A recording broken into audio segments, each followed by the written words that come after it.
Assalamualaikum warahmatullahi wabarakatuh. Jumpa lagi Waalaikumsalam. sih sama saya Siara Faridi dalam acara ID Project Podcast Infrastruktur Forum. Kali ini kita akan membahas masalah pengendalian ruang terbuka hijau pada tata ruang Kabupaten Tangerang. Untuk membahas itu telah hadir bersama kami Ibu Erni Nurlaini, Kepala Bidang Pengawasan dan Pengendalian pada Dinas Tata Ruang dan Bangunan. Bu, apa kabar? Sehat? Alhamdulillah Iya. sehat. Oke, untuk membahas itu kita akan banyak berbincang nanti terkait dengan ruang terbuka hijau. Eh, Ibu, eh, kita ingin tahu sih Bu nih, sebenarnya manfaat ruang terbuka hijau itu dalam definisi Dinas Tata Ruang Bangunan itu apa ya Bu ya? Ya. Ruang terbuka hijau tentunya Mm-mm. memiliki unsur tertentu nih Pak, yaitu adanya Mm-mm. vegetasi. Mm-mm. Vegetasi yang sifatnya alami berupa tumbuhan. Ya. Nah, ruang terbuka hijau ini kalau kita Mm-mm. melihat aturan, ada beberapa yang menjadi kriteria.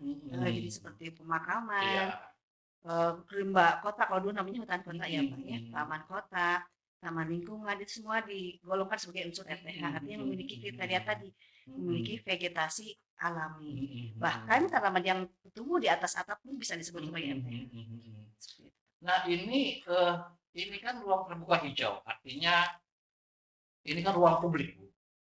Artinya bisa nggak masyarakat umum atau mungkin pihak swasta mengajukan untuk membuat itu atau apa ini hanya kepentingan pemerintah saja atau bagaimana, Bu? Iya, baik Bapak. Kalau di Mm-mm. sisi aturan, ruang terbuka hijau memang dibagi dua Pak. Dibagi Mm-mm. dua yaitu ruang terbuka hijau publik, Mm-mm. kemudian ruang terbuka hijau private. Nah, Mm-mm. apa sih bedanya gitu ya Iya. private dan publik? Kalau private itu adalah yang sifatnya pekarangan. Ada Hmm. batas kepemilikan ya. Kalau Bapak memiliki rumah tentu ada Iya. pekarangannya, tidak semuanya kita buat masif, Iya. tidak semuanya kita buat carport misalnya, tapi ada ruang terbuka hijau di situ, ada Mhm. taman-taman. Nah, Mhm. taman yang berada di area pekarangan itu namanya RTH private. Mhm. Taman-taman yang berada di area pekarangan kantor swasta misalnya, Iya. itu juga sama, itu adalah Mhm. area private. Nah, RTH publik tadi adalah ruang-ruang yang memang disediakan untuk publik, Mhm. bukan hanya menjadi lingkup pemerintah saja, Mhm. tapi pihak swasta tentunya bisa berperan. Bahkan kalau Mhm. di tata ruang Pak, kebetulan kami membidangi salah satu bagian dari proses Iya. perizinan, Mhm. yaitu rencana tapak. Nah, di dalam Mhm. rencana tapak kami terlibat dalam pemberian arah kebijakan dalam Mhm. pengadaan ruang terbuka hijau oleh pihak pemilik atau pengaju site plan. Mhm. Jadi kalau Bapak mungkin melihat ada kawasan perumahan Pak, Iya. kawasan perumahan itu sebelum melaksanakan pembangunan harus memiliki pengesahan site plan. Mhm. Saat ini pengesahan site plan di Dinas Tata Ruang dan Bangunan. Nah, di dalam rencana tapak atau site plan tadi tertuang Mhm. komposisi. Mhm. Nah, komposisinya ada lahan efektif dan Mhm. lahan prasarana sarana Mhm. utilitas. Nah, untuk prasarana sarana utilitas, salah satu komponennya adalah ruang terbuka hijau. Iya. Ruang terbuka hijau bisa sifatnya kawasan atau tidak kawasan, tapi kita biasanya selain sarana untuk kepentingan penghuni Mhm. yang sifatnya bangunan misalnya Mhm. untuk sarana ibadah gitu ya, Iya. kami juga meminta kepada pengembang juga untuk menyiapkan ruang terbuka hijau. Artinya di Mhm. sini peran swasta juga ada dalam Mhm. menyediakan ruang terbuka hijau. Itu Pak. Berarti diatur tuh ya dari skala besar sampai skala pekarangan ya. Iya, kurang Nah, lebih demikian. eh, kalau begitu sebenarnya nanti pengawasannya bagaimana kan banyak luas tuh pengawasannya Hmm. Bu. Terutama memang Mhm. di sini tantangannya Pak ya, Mhm. ketika Mhm. sudah dihuni gitu ya, Iya. seringkali kita eh, apa namanya menemukan Iya. ada beberapa ruang terbuka hijau yang mungkin di beberapa pengembang, terutama pengembang yang skalanya kecil gitu ya Pak ya, Mhm. kadang-kadang diokupansi oleh rumah-rumah gitu para Ya. penghuni ya, yang sebelahnya rumah tinggal itu kadang-kadang dijadikan tempat menjemur Iya. pakaian, misalnya maaf ya kandang ayam Iya. sekalipun juga ada di situ Pak. Jadi harus bersama seperti yang sifatnya harus Mhm. kolaboratif Mhm. antara masyarakat, antara pengembang kalau pengembangnya masih ada Mhm. dengan pemerintah daerah. Nah, kami di Dinas Tata Ruang dan Bangunan kebetulan ada bidang pengawasan dan Iya. pengendalian, Pak. Nah, bidang pengawasan pengendalian di saya kebetulan salah satu tugasnya adalah melaksanakan pengawasan di lapangan.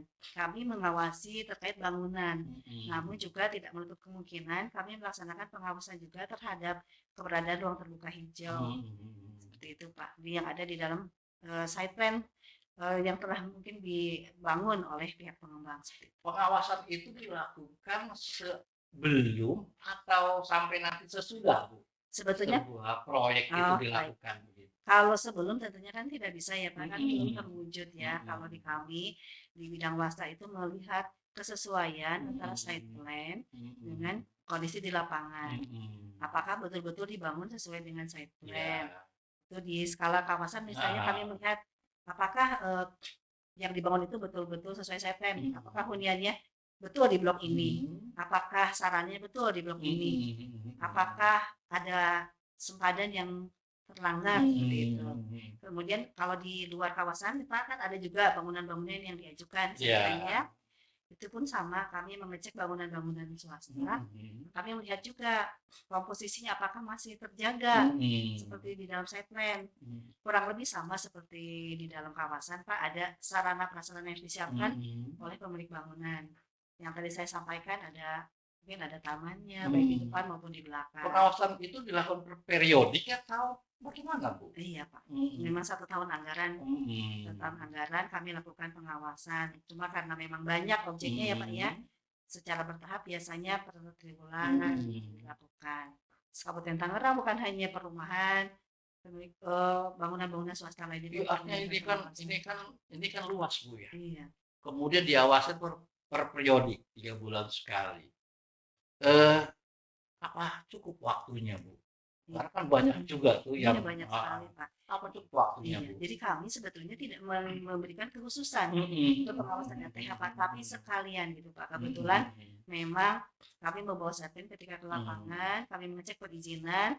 Ketika memang belum ada izinnya, kami minta pemilik bangunan untuk memproses izin. Ketika memang pemilik bangunan sudah bisa memperlihatkan izinnya, kami melakukan pengecekan atau pengukuran ulang bangunan.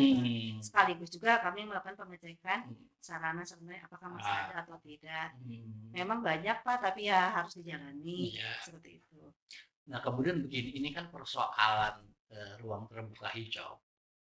Banyak juga yang sudah dibangun, nggak berapa lama entah rusak oleh sendirinya atau dirusak oleh yang tidak bertanggung jawab. Ini pengawasannya bagaimana tuh, Bu? Ini kan artinya pengawasan kan tidak cukup sekali. Apalagi ini kan terutama ruang-ruang publik yang dibuat oleh pemerintah. Jadi kan harus pengawasannya harus terus-menerus. Itu bagaimana teknisnya kemudian bekerja sama dengan dia, betul Pak. Jadi sebetulnya kalau di secara ruang terbuka hijau tidak hanya DTRB Pak. Jadi ada instansi lain di sini, ada dinas lingkungan hidup sebetulnya mungkin yang lebih berwenang dalam hal pengelolaan maupun penataan ruang terbuka hijau seperti itu maupun penyediaannya. Kalau penyediaan lahannya ada di dinas tersendiri Pak, dinas Perkim. Dinas Perkim itu ada bidang terkait dengan pengadaan lahan, termasuk untuk RTH. Kemudian untuk proses pemanfaatan lahannya berupa pembangunan ruang terbukanya sendiri bisa dilakukan di dinas lingkungan hidup. Nah kebetulan di kami Pak terkait dengan kegiatan penataan RTH kami sudah lakukan di tahun 2022 ini juga kami ada beberapa titik lokasi penataan ruang terbuka hijau, contohnya di Balaraja, di Kecamatan Teluk Naga. Itu sebetulnya bagian dari upaya kami Pak ya untuk menjaga RTH itu tetap ada. Namun ini adalah RTH tentunya yang sifatnya publik, sebagian ketika bisa dibiayai oleh pemerintah, artinya itu sudah melalui proses penyerahan PSP ya Pak. Sebagian lagi adalah pengadaan tanah oleh pemerintah daerah dan kita coba melakukan penataan kembali terhadap lahan tersebut. Nah sebetulnya Pak dari sisi perencanaan RTH ini sudah ada aturannya dari kami karena Dinas Tata Ruang dan Bangunan ya Pak. Tentunya kaitan dengan perencanaan tata ruang. Perencanaan tata ruang di Kabupaten Tangerang sudah ada perdanya Pak.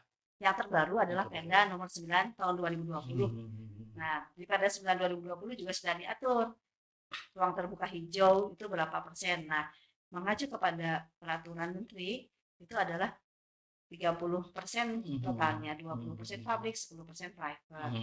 Nah, sedangkan yang lebih detail lagi dari RT/RW itu ada yang namanya rencana di tata ruang. Itu lebih rigid lagi, Pak. Ketika di RT/RW Kabupaten Tangerang tidak dipetakan karena memang skalanya berbeda. Skala perencanaannya. Nah, ketika masuk di rencana di tata ruang, skala perencanaannya sudah lebih detail sehingga si ruang terbuka hijau itu sudah bisa dipetakan, Pak.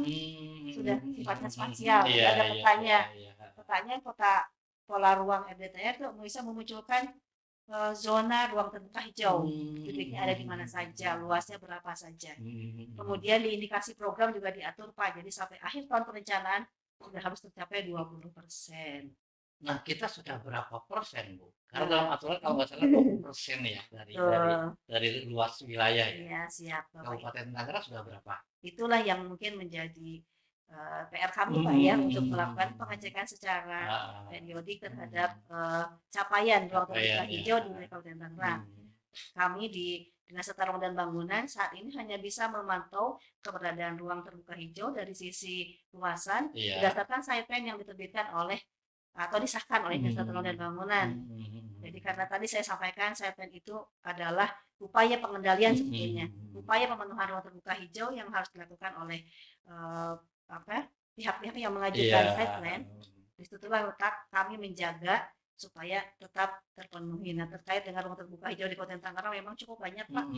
Kalau kita mau berhitung mungkin kami harus berkoordinasi dulu dengan dinas terkait dan mungkin dinas lingkungan hidup harus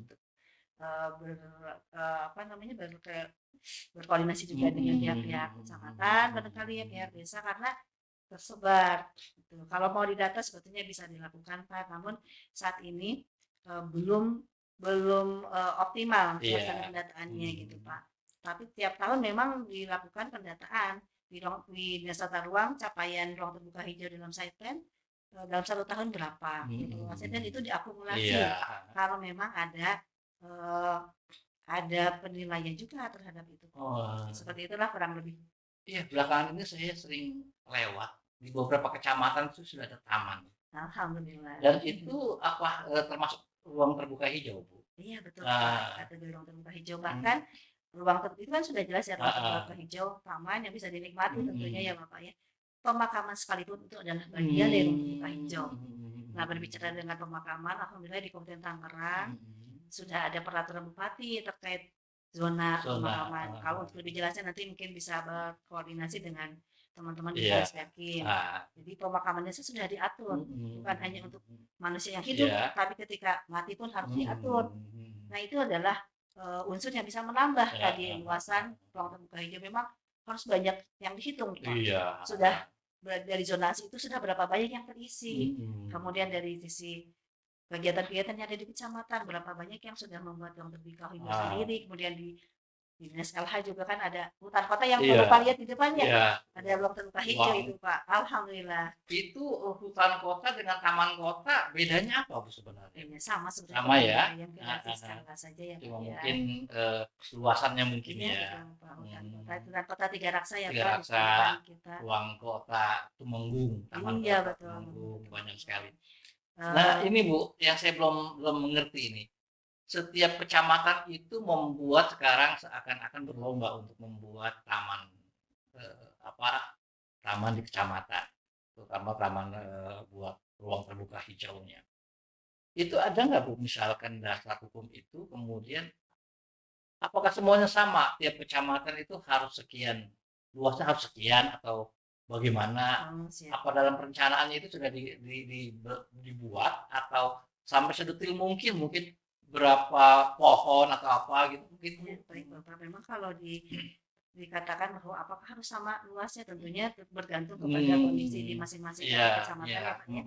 Karena kan kecamatan juga tidak semuanya sama luas tanahnya. Kalau kita lihat ada yang memang luas sekali, ada yang tidak. Tapi alhamdulillah artinya pimpinan kita Bapak Bupati, Pak Wakil Bupati, Pak Sekda ya, Pak ya, serta mungkin para kepala OPD, pihak kecamatan juga Bapak Camat, termasuk juga Kades dan Lurah ya, Pak ya. Semua intinya di Kabupaten Tangerang semua unsur mendukung untuk mensukseskan program pembangunan atau penataan ruang terbuka hijau, Pak. Di Tangerang artinya tadi ketika sebuah kecamatan membuat ruang terbuka hijau anggarannya pasti disiapkan, dan itu kan ada RAB-nya Pak. Termasuk tadi Bapak sampaikan betul, ada jenis tanamannya apa saja, itu yang cocok ya Pak ya, tentu yang cocok.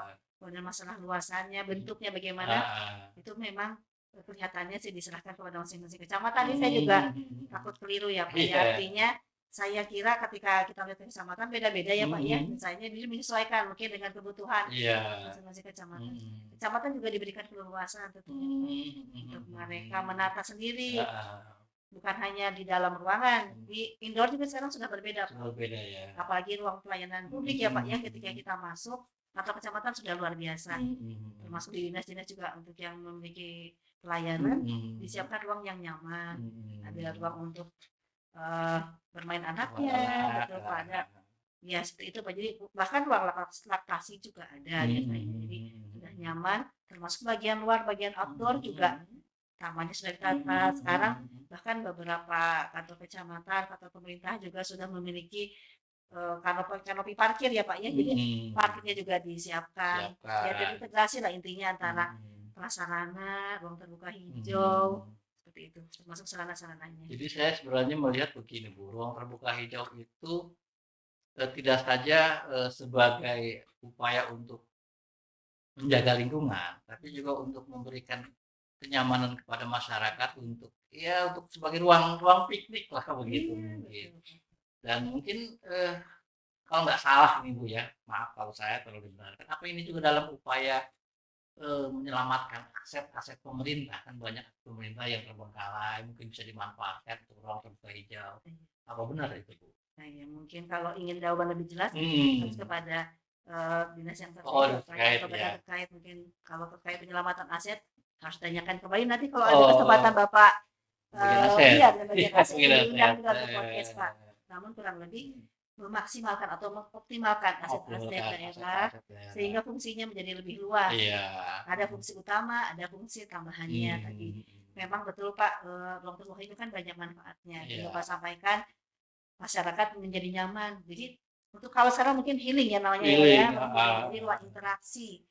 Jadi ruang interaksi untuk masyarakat ketika pergi ke kantor kecamatan, aduh saya mau mengurus KTP atau misalnya ke kami dinas tata ruang kami mau ngurus izin, mungkin enak sekali kalau kita ketika masuk ke dalam area perkantoran disuguhi oleh pemandangan yang cukup asri. Di beberapa kecamatan malah saya melihat Bu, itu setiap Sabtu Minggu itu taman-taman yang dibangun oleh kecamatan, ruang terbuka hijaunya itu jadi apa ya? Jadi tempat berinteraksi warga, banyak juga aktivitas di situ.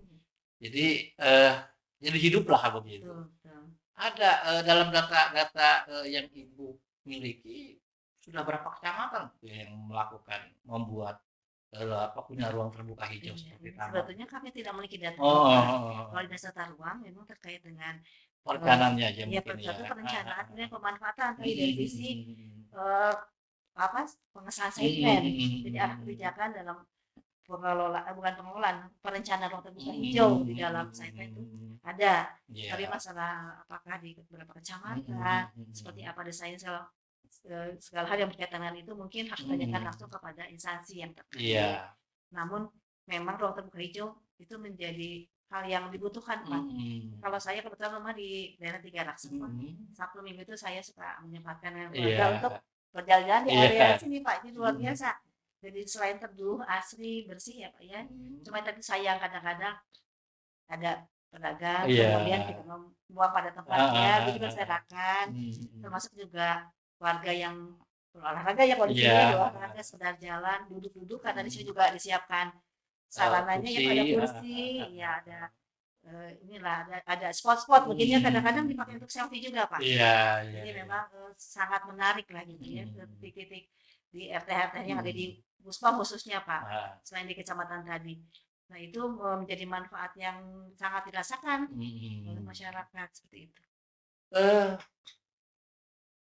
Di dinas tata ruang ada nggak model yang apa ya, yang ideal untuk membuat sebuah taman begitu Bu? Mungkin kita mencontoh wilayah mana atau kita punya model sendiri, ada nggak kira-kira? Kalau di tata ruang tidak ada. Tidak ada ya? Kalau kami memang hanya melakukan proses pengesahan itu menjaga komposisi saja. Dari sekian persen dari luas yang diajukan harus berupa ruang terbuka hijau. Seperti itu. Namun kalau terkait dengan desain itu mungkin bisa ditanyakan kepada dinas terkait itu sudah bicara teknis itu ya. Mungkin ada prototipe gitu ya Pak dari kementerian barangkali seperti itu yang bisa digunakan oleh daerah untuk membuat sebuah ruang terbuka hijau yang ideal. Ini idealnya dan jenis tanamannya misalnya tanaman-tanaman apa sih yang bisa menyerap polusi ya betul Bapak karena kan mungkin tiap tanaman itu berbeda ya kemampuannya ya.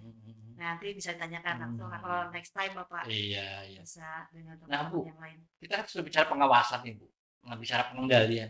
Yang dimaksud dengan pengendaliannya itu apa Bu? Pengendalian itu sebetulnya kan menjaga Pak, menjaga atau memastikan sesuai dengan perencanaan. Apa yang ada di lapangan itu sesuai dengan perencanaan atau pemanfaatan sesuai dengan perencanaan gitu lah kalau bahasa simpelnya. Jadi sesuai gambar dengan yang dilakukan begitu ya. Jadi ya kan kalau ketika kami membuat gambar tentu ada aturan dulu di atasnya. Aturan kami tuangkan ke dalam gambar, ke dalam SK kalau saya plan seperti itu Pak. Kemudian melakukan proses pembangunan. Nah, pengawasan terhadap betulkah gitu ya antara ruang terbuka hijau yang ada di dalam setpen dengan ruang terbuka hijau yang ada di lapangan. Seperti itu Pak. Ketika keluar dari apa yang tertuang dalam setpen tentunya kami informasikan kepada dinas-dinas terkait yang berwenang seperti itu. Biasanya persoalan yang sering ditemukan bagaimana? Kalau ruang terbuka hijau ya. Kalau ruang terbuka hijau sih memang rata-rata ya terutama di perumahan-perumahan kecil ya Pak ya tadi saya sampaikan mungkin tetap ada tapi kadang fungsinya tidak optimal. Dan seadanya kadang-kadang Bu ya. Enggak sesuai dengan ukuran yang diajukan ya. Memang kadang-kadang juga kan digunakan oleh masyarakat apalagi kalau di kawasan-kawasan perumahan yang mungkin MBR barangkali ya Pak ya sering kita temui namun itu karena kebutuhan kegiatannya ya seperti itu Pak. Kalau memang ada pelanggaran Bu dari setpen dan segala macam itu nanti yang menindak siapa Bu? Kalau kami kan di bidang wastafel biasanya kan kami punya kewenangan ya Pak ya. Biasanya kami lakukan persuasif saja sih kalau ruang terbuka hijau. Kalau kami titik beratnya sebenarnya lebih kepada bangunan. Tadi saya sampaikan bahwa ketika kami ke lapangan kami juga sekaligus melihat keberadaan ruang terbuka hijaunya apakah masih ada atau tidak. Ketika memang tidak ada biasanya diinformasikan kepada pemilik bangunannya ruang terbuka hijaunya tolong dikembalikan lagi seperti itu. Oh, tapi kalau melihat begitu berarti ruang terbuka hijau untuk sebuah wilayah yang akan dibangun sebuah kewajiban Bu ya. Betul.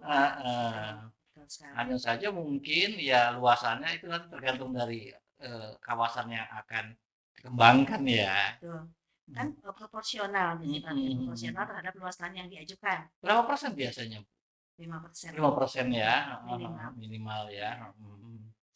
Nah, kalau memang sudah ada begitu, mungkin Ibu hanya mengawasi sesuai dengan apa yang diajukan dengan apa yang nanti hasilnya ya.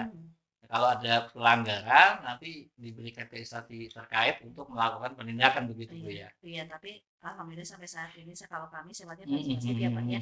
Kalau yang belum punya izin biasanya kami tegas kami melakukan biasanya penghentian kegiatan pembangunan atau penghentian pemanfaatan bangunannya biasanya.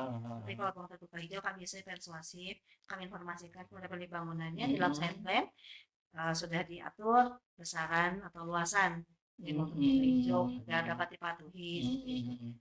Memang seyogianya kami berkoordinasi juga Pak, tapi di lapangan yang lebih kami beratkan kepada tadi perizinan bangunan, ruang terbuka hijau juga menjadi salah satu titik perhatian kami. Saat ini ketika kami informasikan biasanya sudah dipahami oleh pemilik bangunan. Nah, mungkin yang banyak juga publik bertanya, kalau kita ingin membuat bangunan dan ruang terbuka hijau, prosesnya bagaimana sih prosedurnya? Bangunan dan ruang terbuka hijau. Oke, baik Bapak. Jadi kalau di sisi site plan itu merupakan satu kesatuan sebenarnya. Jadi sebuah kawasan misalnya harus ada yang namanya ruang terbuka hijau, harus ada yang namanya jalan, harus ada yang namanya sarana lain misalnya kalau kawasan perumahan ya Pak ya. Ada sarana lain kan kadang-kadang masyarakat penghuni membutuhkan rumah ibadah dan masjid. musola dan lain sebagainya. Kemudian kadang juga membutuhkan balai warga. Itu harus dipenuhi. Kemudian ada juga rumahnya kan ada klasternya. Baik cara ada yang di klaster, ada yang sifatnya kawasan. Kemudian prosesnya itu adalah melalui proses perizinan tentunya. Ketika Bapak tadi menanyakan bagaimana caranya, itu ditempuh melalui mekanisme perizinan. Jadi pemilik tanah gitu ya, ketika akan melaksanakan pembangunan harus memiliki perizinan dulu. Ini boleh saya bicara sedikit ya Pak soal perizinan ini supaya diketahui oleh masyarakat juga bahwa perizinan itu dimulai dari proses PKKPR, KPR, iya. Apa itu Bu? Kesesuaian kegiatan pemanfaatan ruang. Nah, PKKPR ini ada beberapa apa? Ada yang sifatnya pernyataan mandiri saja, ada PKKPR yang terbit otomatis, ada yang PKKPR dengan penilaian, ada yang K3PR itu dengan menggunakan RDTR, ada RKKPR itu dari kementerian, itu banyak jenisnya. Setelah memperoleh dokumen tadi itu oleh OSS ya Pak, kalau sekarang online. Semua serba digital. Setelah mendapatkan PKKPR, kemudian bisa mengajukan proses-proses berikutnya. Salah satunya adalah site plan. Nah, site plan itu harus berdasarkan kepemilikan tanah, Pak. Jadi yang mengajukan harus berdasarkan kepemilikan tanah, bisa melakukan bisa melakukan pendaftaran nanti di DTRB kalau misalnya ingin melaksanakan pengesahan site plan. Tapi dokumen-dokumen perizinan harus dilengkapi. Harus lengkap lah ya. Iya, itu bukan proses yang harus dilewati sebelum sampai PBG Pak. Ya kalau ingin lebih jelas lagi silahkan datang ke DPMPTSP bisa ke DTRB juga. Atau ada hotline Bu yang bisa. Hotline ya silahkan datang ke DTRB saja. Atau ada web yang web ada kelihatannya. Ya kalau mungkin kalau tentang saya kira semua sudah memiliki web. Ke Tangerang Go ID kalau kita mau masuk pasti masuk ke DTRB. Kalau mau langsung interaksi dengan petugas loket supaya lebih jelas Pak, kadang-kadang kan pertanyaan berkembang ya Pak, itu silakanlah kami ada pelayanan di DTRB, di DPMPTS juga ada. Sekarang ini zona-zona untuk ruang terbuka hijau sudah menyebar atau masih bagaimana Bu? Oke baik Bapak, tadi sudah saya singgung sedikit bahwa zona ruang terbuka hijau itu ada perencanaannya, tergantung skalanya. Di rencana tata ruang wilayah di Perda 9 2020 tidak dalam bentuk peta, artinya tidak dalam bentuk spasialnya, tapi hanya arahan bahwa ruang terbuka hijau publik itu adalah 20%. Seperti itu kurang lebih. Kemudian ketika kita masuk ke ranah yang lebih detail lagi ada namanya RDTR. Nah di RDTR itu sudah lebih jelas Pak. Wah, rinci ya. Jadi zonanya petakan kalau Bapak lihat. Di misalnya di kebetulan kami punya satu RDTR Pak, RDTR PP Balaraja. Saat ini masih proses integrasi ke OSS karena kan menjadi dasar tadi perizinan K3PR. Nah, di dalam RDTR BP Balaraja kita bisa lihat Pak zona ruang terbuka hijau di mana saja titiknya, berupa apa, subzonanya apa, misalnya taman lingkungan, berupa taman kota itu sudah terlihat seperti itu. Jadi sebenarnya sudah kalau kita melihat sudah ada Bu ya. Jadi tidak terlalu sulit lagi ya. Tidak terlalu sulit lagi. Yang mana taman kota, yang mana taman lingkungan, yang mana hutan kota. Jadi ya sebenarnya akses informasinya sudah bisa kita lihat ya. Namun untuk RDTR kan masih proses integrasi Pak dengan OSS, jadi belum bisa diakses oleh masyarakat. Nanti ketika sudah diintegrasikan OSS itu tentu bisa diakses melalui OSS. Nah, tantangan memang kalau ruang terbuka hijau Pak, kaitan pengadaan tanahnya juga. Karena kan tadi ada yang bisa diselenggarakan oleh swasta, kemudian ada yang bisa diselenggarakan oleh pemerintah.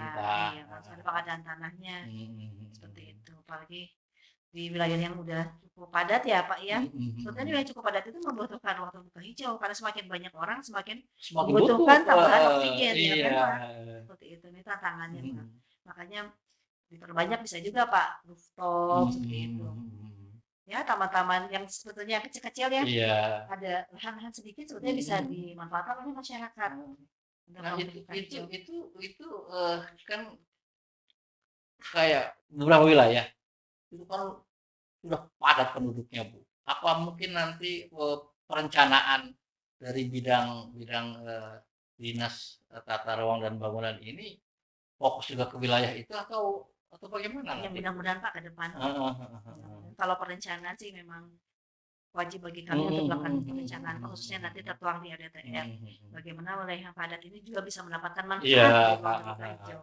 Seperti itu, tentu disiapkan ruang-ruang publik yang bisa diakses oleh masyarakat sekitar, seperti itu Pak. Mudah-mudahan ke depan Pak bisa dilakukan. Iya, karena persoalan ruang terbuka hijau ini saya pikir tidak hanya milik pemerintah, tapi juga tanggung jawab semua pihak, dan tidak hanya pengawasan, pengendalian juga perlu dilakukan secara matang. Iya, bahkan kan mungkin kalau tidak tertutup kemungkinan ya Pak ya, CSR berupa pemberian ruang terbuka hijau. Jadi pemerintah memberikan ruang juga untuk swasta menyediakan ruang terbuka hijau melalui program CSR. Bisa juga mungkin ke depan ya Pak ya. Ini adalah kami juga sempat berbincang-bincang Pak dengan beberapa pihak di luar sana gitu ya Pak ya. Ada yang namanya insentif Pak. Jadi bagi pemilik bangunan, misalnya yang melanggar, itu diberikan disinsentif namanya. Misalnya Pak ya, di side plan-nya hanya boleh membangun bangunannya itu hanya boleh 60%, tapi ternyata dia sedikit menambah jadi 70% misalnya. Nah, itu dikenakan disinsentif namanya. Jadi dia terhadap pelanggaran itu dia harus membayar kompensasi.